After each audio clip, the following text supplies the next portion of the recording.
Shalom, puji Tuhan pada hari ini kita masuk dalam renungan online, ibadah online bersama-sama dengan kami. Mari sebelum kita mendengarkan apa yang menjadi isi hati Tuhan, kita sama-sama tundukkan kepala dan satukan hati untuk mendengar. Tuhan Yesus, terima kasih kesempatan hari ini kami boleh mendengar isi hati-Mu, kami boleh mengerti mengenai firman-Mu. Berkati setiap daripada kami Tuhan yang mendengar, bukakan telinga rohani kami, meteraikan semuanya itu dalam kehidupan kami, supaya kami bukan hanya mendengar, tetapi kami melakukan apa yang Kau mau dalam hidup kami. Terima kasih Tuhan. Di dalam nama Yesus Kristus, yang mengucap syukur kami berdoa. Haleluya. Amin. Puji Tuhan. Hari ini kita masuk dalam topik mengenai perkenanan Tuhan. Tentunya saya percaya saudara dan saya, setiap daripada kita anak Tuhan, kita sangat rindu untuk supaya kita berkenan di hadapan Tuhan. Supaya apa yang kita lakukan dalam kehidupan ini menyenangkan hati Tuhan.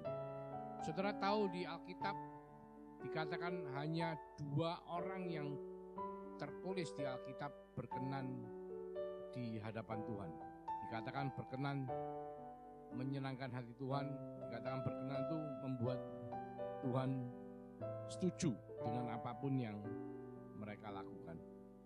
Di 1 Samuel 13 ayat 14 firman Tuhan mengatakan, tetapi sekarang kerajaanmu tidak akan tetap. Tuhan telah memilih seorang yang berkenan di hatinya, dan Tuhan telah menunjuk dia menjadi raja atas umatnya, karena engkau tidak mengikuti apa yang diperintahkan Tuhan kepadamu. Firman ini berbicara kepada Saul. Saudara tahu Saul adalah raja pertama daripada kerajaan Israel, di mana dia dipilih oleh bangsanya dan ditunjuk oleh Tuhan juga akhirnya untuk menjadi raja pertama dari kerajaan Israel. Tapi kita lihat selama perjalanan hidup Saul, dia tidak secara tertulis di Alkitab punya mezbah, punya persembahan, berdoa kepada Tuhan. Tetapi kita tahu bahwa ceritanya dia adalah seorang raja yang melakukan peperangan, seorang raja yang ketika dia berbuat salah, dia tidak mementingkan bagaimana dia harus bertobat, tapi dia mementingkan bagaimana dia harus menjaga mukanya di hadapan bangsa Israel. Sehingga akhirnya Tuhan di 1 Samuel 13:14 menyatakan bahwa Tuhan telah memilih seorang yang berkenan di hatinya, dan Tuhan telah menunjuk orang itu menjadi raja atas umatnya, karena Saul tidak mengikuti apa yang diperintahkan Tuhan. Jadi kita lihat ketidaktaatan Saul dan tidak adanya keintiman dengan Tuhan atau hubungan yang baik dengan Tuhan membuat dia akhirnya dieliminasi, dikeluarkan, ditolak oleh Tuhan untuk menjadi raja. Dan di Kisah 13 ayat 12 ayat 22 dikatakan, setelah Saul disingkirkan, Allah mengangkat Daud menjadi raja mereka. Tentang Daud, Allah telah menyatakan, aku telah mendapat Daud bin Isai, seorang yang berkenan di hatiku dan yang melakukan segala kehendakku. Jadi Daud adalah salah satu di Alkitab yang ditulis bahwa dia adalah orang yang berkenan di hadapan Tuhan. Kenapa saudaraku? Di ayat ini dikatakan, karena dia melakukan segala kehendakku. Itu adalah orang yang pertama. Bahkan di Kisah Rasul juga dikatakan bahwa Daud adalah orang yang berkenan di hadapan Tuhan karena dia melakukan apa yang menjadi kehendak Tuhan pada zamannya. Dan orang kedua adalah Yesus ketika dia menjadi manusia di dalam pelayanannya di bumi. Di Matius 3 ayat 16 firman Tuhan mengatakan, sesudah dibaptis, Yesus segera keluar dari air, dan pada waktu itu juga langit terbuka dan dia melihat Roh Allah seperti burung merpati turun ke atasnya. Lalu terdengarlah suara dari sorga yang mengatakan, inilah anakku yang kukasihi, kepadanya lah aku berkenan.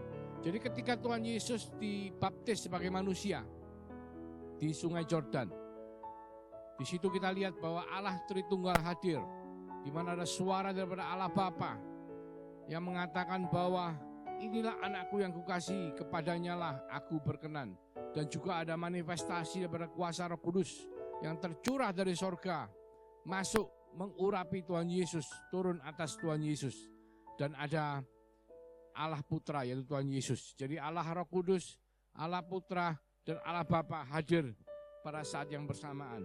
Dan itu jelas sekali dinyatakan bahwa Yesus adalah orang yang berkenan di hadapan Tuhan. Kenapa Yesus berkenan? Karena ketika dia berhenti di sumur Yakub, di Yohanes 4, dia bertemu dengan seorang wanita Samaria dan dia melakukan penginjilan sehingga wanita itu memberitakan Injil ke kota Samaria dan seluruh kota, hampir seluruh kota bertobat, saudaraku. Dan ketika murid-muridnya menyusul dia dan menanyakan, sudahkah dia makan? Maka jawab Tuhan Yesus, makananku adalah melakukan pekerjaan Bapakku.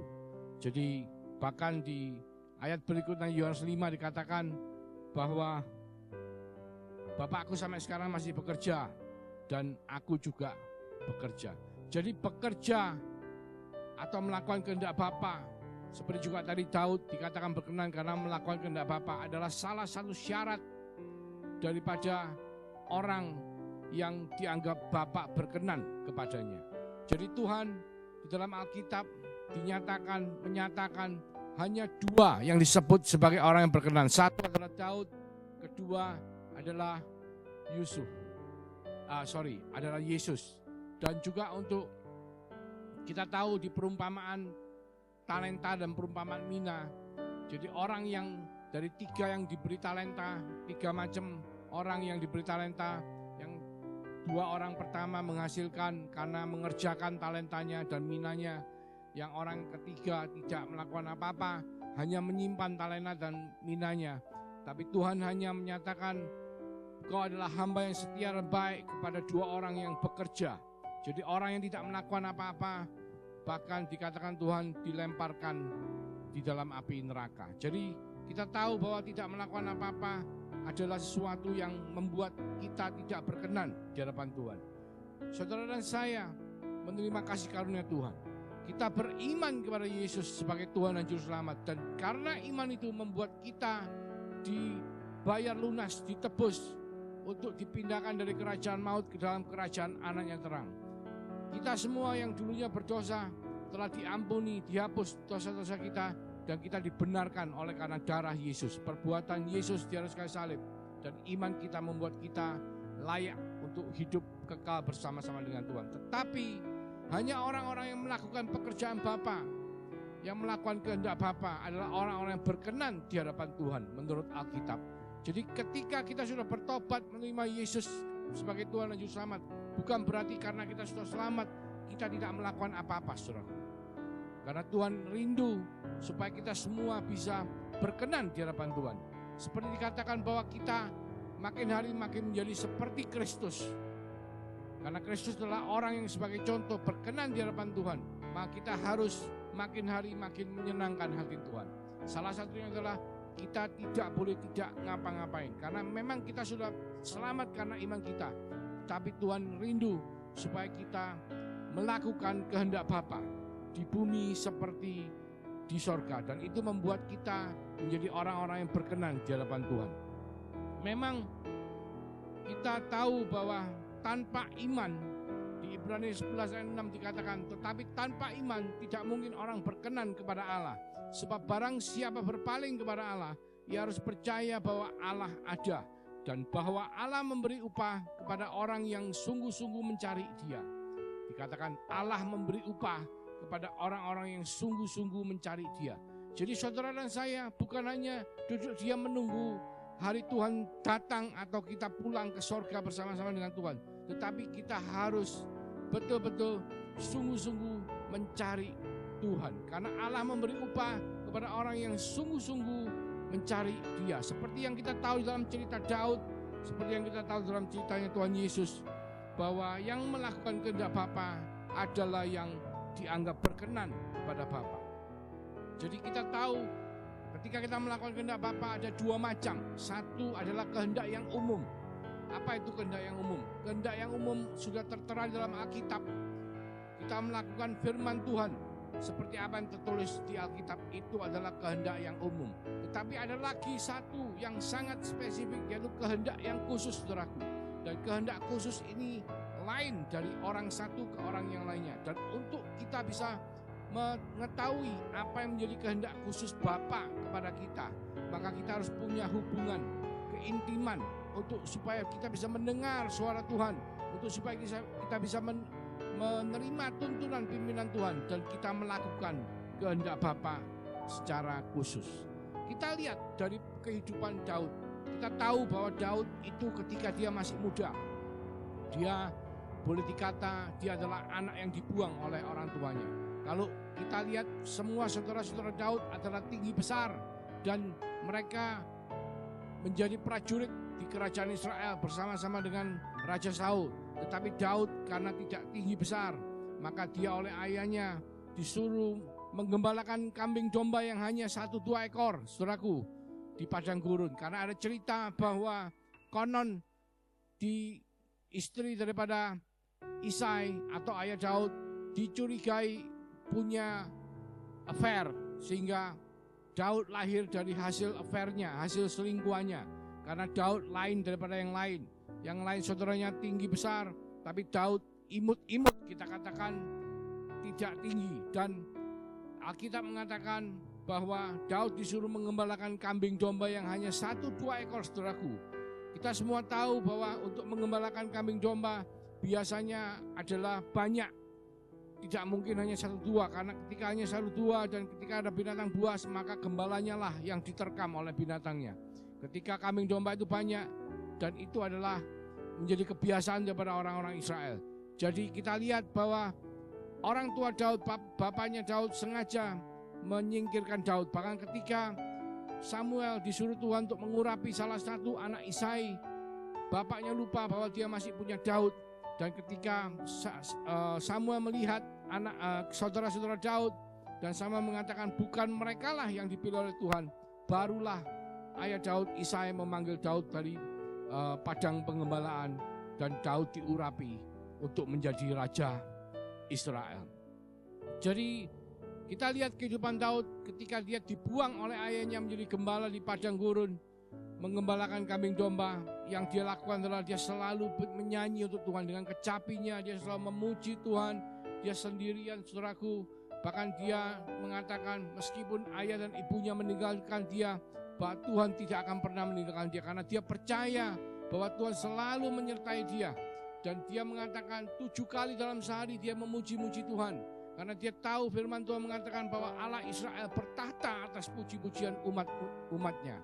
Dan Daud menjadi pemusik, menjadi pemazmur, dan dia bernyanyi, memuji, memuliakan Tuhan. Dia punya hubungan yang intim kepada Tuhan, sehingga ketika dia disuruh oleh ayahnya untuk mengirim makanan kepada saudara-saudaranya di medan peperangan, ketika itu bangsa Israel sedang berhadapan dengan bangsa Filistin, dan ada pahlawan dari Filistin yang namanya Goliat yang menantang-nantang, menghina bangsa Israel.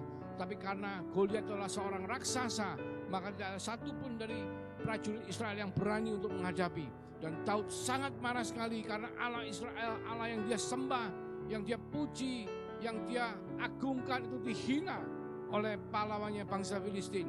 Maka dia hanya dengan berbekal batu, 5 umpan batu, maka dia berlari menghadap, menghajar, bahkan membunuh Goliat yang adalah pahlawan atau raksasa bangsa Filistin. Karena apa? Karena dia tidak terima, saudaraku, Allahnya yang begitu dia agungkan, begitu dia besarkan, dihina oleh bangsa Filistin.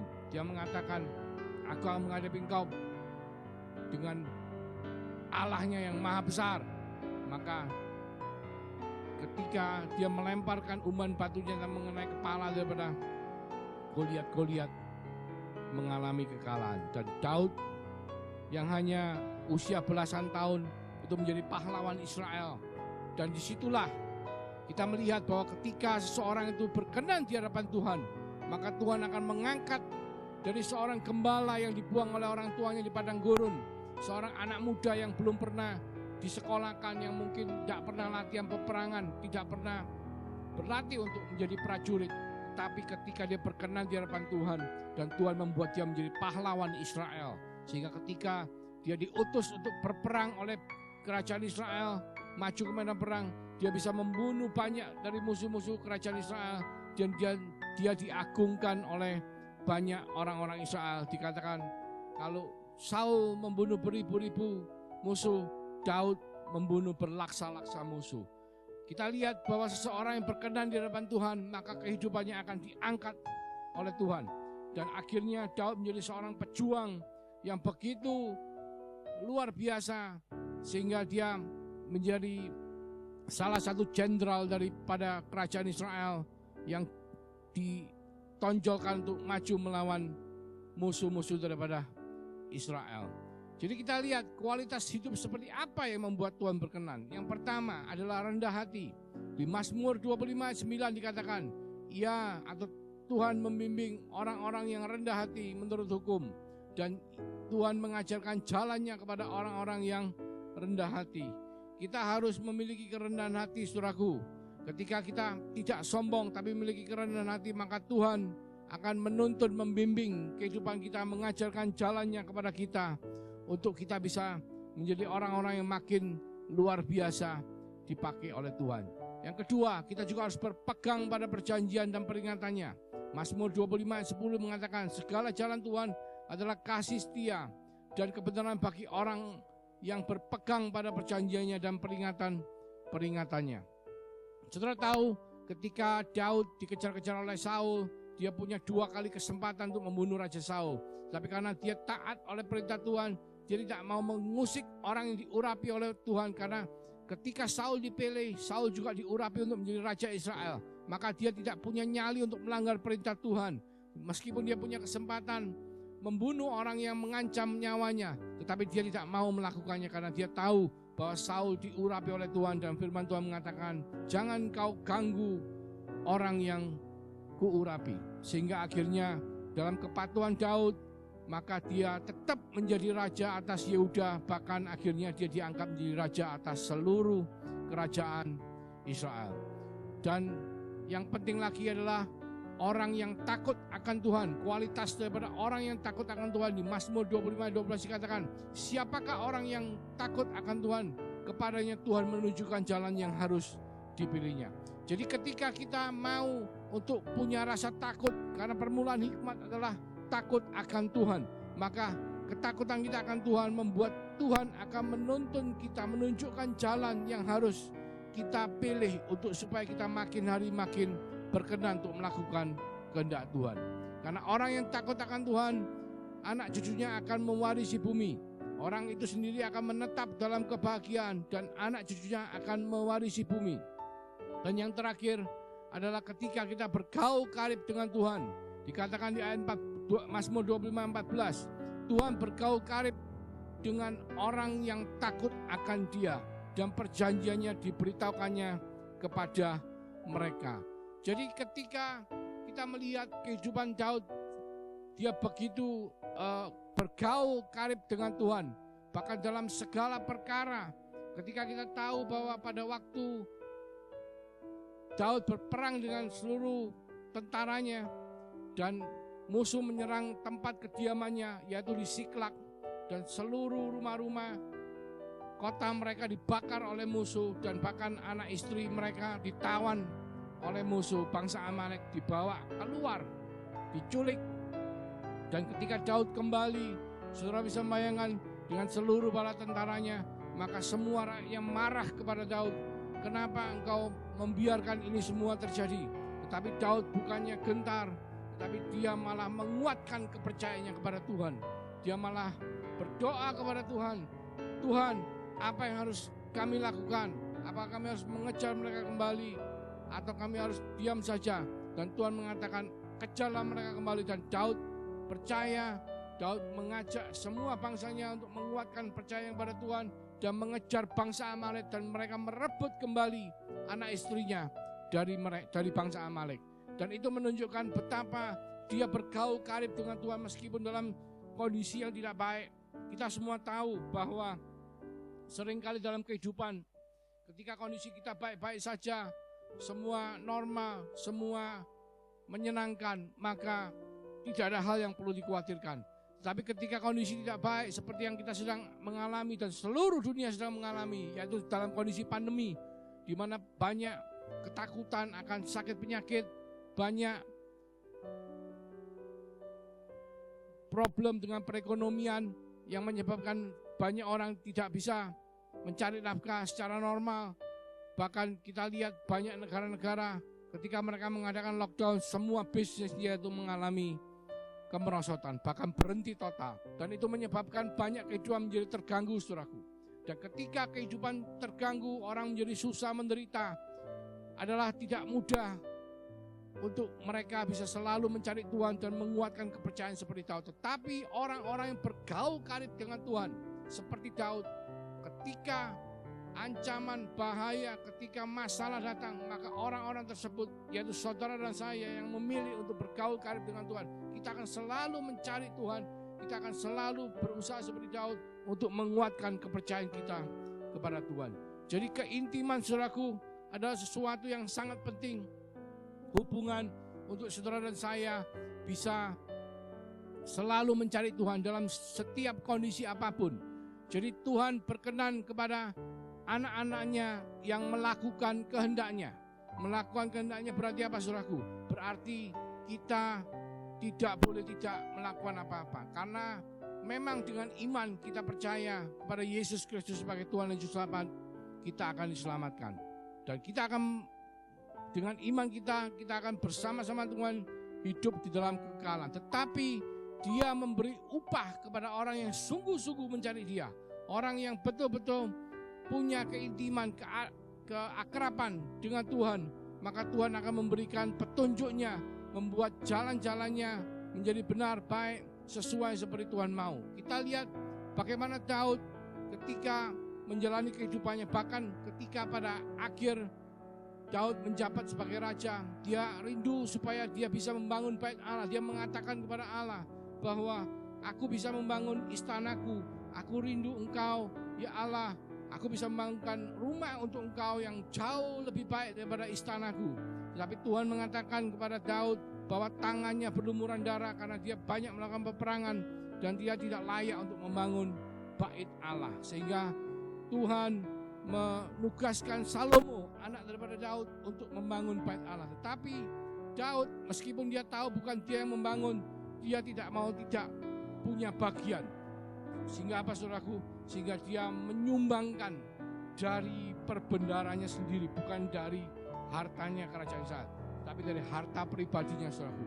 Yang disumbangkan Daud sebagian saya sebutkan adalah 100.000 talenta emas, 1 juta talenta perak. Saudara tahu jumlahnya berapa?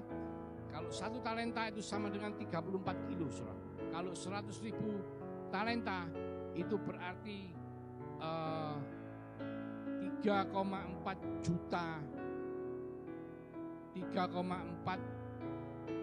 juta kilo. Jadi berarti 3.400 ton. 3.400 ton emas.